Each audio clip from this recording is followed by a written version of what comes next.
Doug Pederson talks a lot about doors. When he gathers his players around him for his post-game victory speech, he reminds them that their goal was to walk through the doors to the locker room with an additional win. Having done so 8 out of 9 times this season, it's hard to criticize his methods, or anything else he is doing. While Pederson talks to his players about home renovation projects, perhaps we should talk about Pederson in terms of landscaping, as he's establishing himself in the league's biggest coaching tree, and might be planting his own soon. Andy Reid, himself a branch from Mike Holmgren's coaching tree, who came from Bill Walsh's, who came from Paul Brown's, has cultivated an impressive coaching legacy.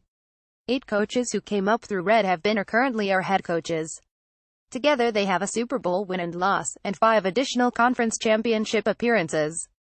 4 of his protégés are currently head coaches, 3 have winning records. None are having a better season than Pederson, including Reid. It's not just that Pederson has the best record in the league, it's how he's achieved it. Just about every button Pederson has pushed this season has been the right one, and he's been consistent with it. Through 25 games, Doug Pederson has what seems to be a pretty clear, if traditional, game plan: control the game through clock management. In 2016, with his offense 20th and defense 19th on third downs, the Eagles were still first in time of possession. This year, the offense is second and the defense is third on third downs, and the Eagles are second in time of possession. But time of possession doesn't win games. It's how you control the clock that does.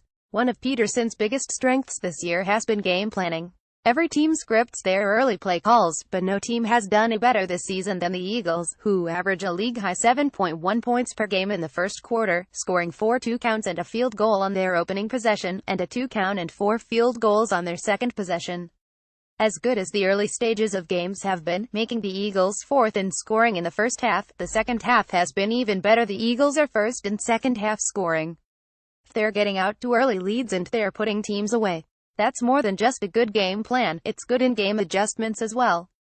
Carson Wentz's efficiency actually drops in the second half. In 150 first-half attempts, Wentz has a passer rating of 108.4 in the first half, a rate that would be second best in the league over the whole season. In 141 second-half attempts, a rating of 99.4 equivalent to 8th best. But everything else improves. Wentz has taken 18 first-half sacks, but just 5 in the second half. LeGarrette Blount's efficiency skyrockets in the second half, from 3.9 yards per carry to 5.2. Corey Clement's smaller workload has an even bigger split of 1.74.9, and that can't be explained away by red zone usage. He has 2 first-half red zone attempts to 4 in the second half. Wendell Smallwood's decrease from 4.0 yards per carry to 3.8 in the second half may be a contributing factor to him being the odd man out in the Jay Ajayi trade, and the trade itself. Pederson and his staff are consistently making the right adjustments. Cleaning up issues is a recurring theme for Pederson. Every coach has their flaws, but Pederson seems to be fixing his fairly quickly. Last year the team was pretty much devoid of in-house options to turn to, and it being a rebuilding season there was every reason to stick with young players through their struggles.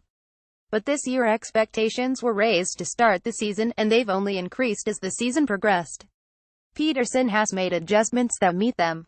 Isaac Seumalo struggled at the beginning of the season and was quickly benched. The rotation that followed him, and after a few games, the over-reliance on screen passes to start the season is gone. Pederson has balanced allowing Torrey Smith to play through his struggles and not letting it handcuff the team. Smith played at least 71% of snaps in the first 4 games. He's played a high of 63% of snaps in the next 5. Wendell Smallwood's playing time steadily decreased in his last 5 games, while Corey Clement steadily increased in his last 4. And Pederson, after being extremely aggressive on 4th down last season and stating a desire to do so again this season along with going for 2 in unconventional spots, has wisely kept his aggression in check. In 2016 it was a difference maker. This season he hasn't needed it yet. One area that Pederson hasn't had to adjust much is his team's mentality. The Eagles have started strong, on both sides of the ball, in part because they have come out sharp week in and week out.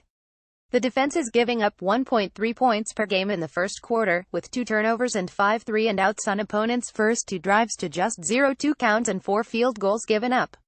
The one game the Eagles' offense came out flat, Monday night against the Redskins, the offense got itself together and had back-to-back 80-yard 2-count drives before halftime.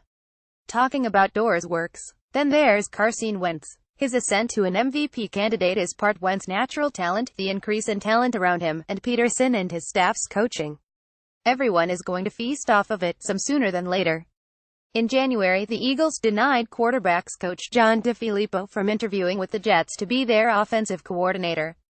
The need to keep DeFilippo on staff to continue Wentz's progression was obvious, but they can't stand in the way of him progressing his career forever. Teams will come calling for the coach who works most closely with Carson Wentz this offseason.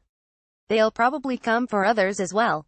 Jim Schwartz will at least be a top head coach candidate in the media if not in real life. Frank Reich is a dark horse candidate. Corey Undlin's resume working with young defensive backs has grown this season. He's one to when teams go shopping for defensive coordinators. Mike Groh, already an established WR coach, is only bolstering his reputation with the career turnaround of Nelson Agholor.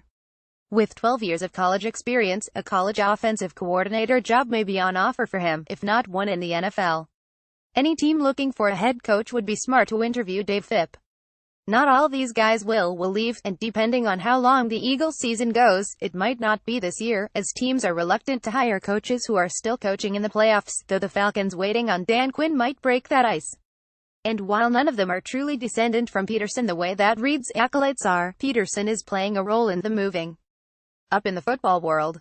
Doug Pederson has built a pretty good frame for those doors.